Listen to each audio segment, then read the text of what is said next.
Hello everyone, my name is Kalindi Comerford and the topic I have chosen is around parental policies, specifically, as you can see on the slide, whether or not female elite athletes should have access to parental policies. So when looking at how to attack and research this question, I had an idea that it would be centered around discrimination, so I looked at what international treaties Australia were state parties to, and I found the Convention of Eliminating All Forms of Discrimination Against Women.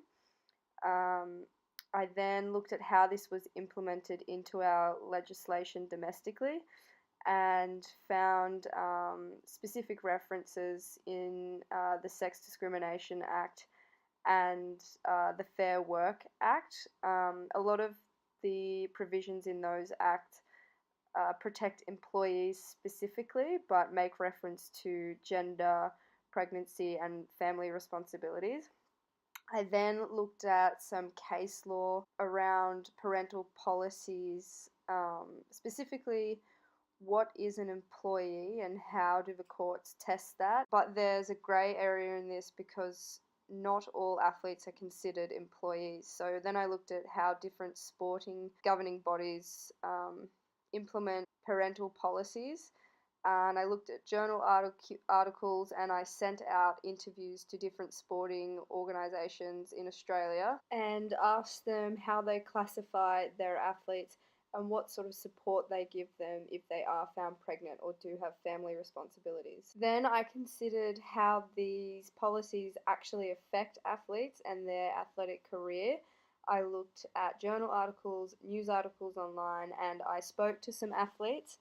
And then I looked at how this reflects our society in a broader sense. This question is important because it looks at an unregulated area of discrimination happening in our society. It forms part of a larger picture that is an entire push for gender equality, and it falls under an umbrella of discrimination that still operates inadvertently. What is discrimination?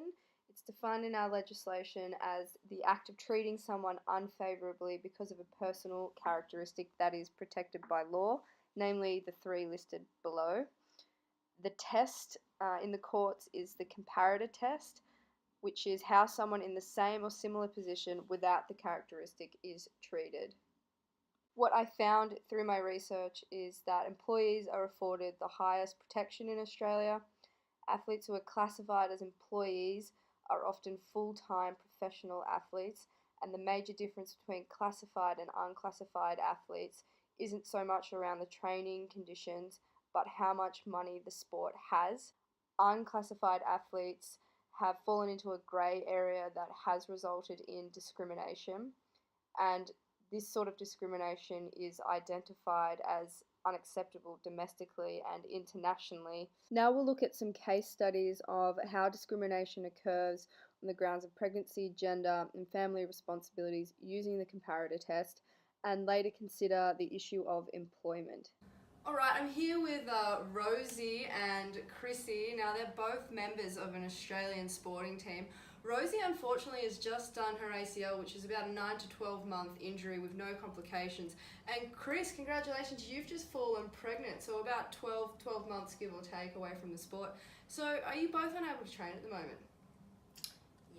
Yeah, I'm unable to train, at this time. Yeah, so obviously I have a rehab plan that's like just to get me back to physical training and things like that, but I'm still on my athlete contract and I still get paid. So, it's kind of just about getting back to training. I still have everything as if I would with the rest of the athletes. Very different situation for Christina. She's lost her athlete contract, no pay, and there's no program being provided from the organisation. Fast forward, Chris has just had her baby. This is Sean. Sean has just started a young family.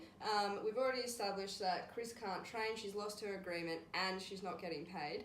But the situation is different for Sean. He is able to continue training. He hasn't lost his athlete agreement, and he's still getting paid. Have you had any time off? Yeah, I had 3 weeks initially, but just with the family and stuff. But my spot was maintained in the squad. So, in your respective families, who would you say is the primary caregiver? Well, for me, it's my wife, Karen. Yeah, and it's me, the mum. And is it a requirement that you tour with your family? Yeah, for me, not personally. Obviously, Karen's back home looking after the kids. What about for you, Chris? Well, as the primary caregiver of this child, I sort of have to look after him all the time. Right, so have those responsibilities ever prevented you from touring? Yeah, sometimes I can't bring him everywhere. What about you, Sean? Yeah, obviously not, because I'm not always travelling with the kids. Very different situation. So you just get to step out. Yeah, that's fine, Chris. Do you have a family you've got to get to? Yeah. Oh, okay. Well, thanks for coming, Thank Sean. you guys for having me. Hey! It was a pleasure. The next issue to discuss is the fact that employees get given the greatest protection. But if we look at some of the hallmarks of what the case law says an employee is, athletes that are currently unclassified actually tick a lot of these boxes, so there's a strong argument that they are employees. Further, a big push for implementing parental policies was to eliminate women having to choose between a career or a family, and the same situation is certainly true for a lot of female athletes. Many sports treat people the same in order to achieve the same results, but differences need to be embraced in order to truly achieve equality. And perhaps look at what the governing bodies can do to try and reverse some of the masculine values that are so heavily ingrained. Some of the further questions I have are around whether money should inhibit women from having access to anti-discriminatory policies, or whether female athletes should be afforded a uniform protection. Looking at the guidelines and how it might work, it may be that only those who can pass the employee test will get access, which may still result in a portion of athletes operating in the grey area.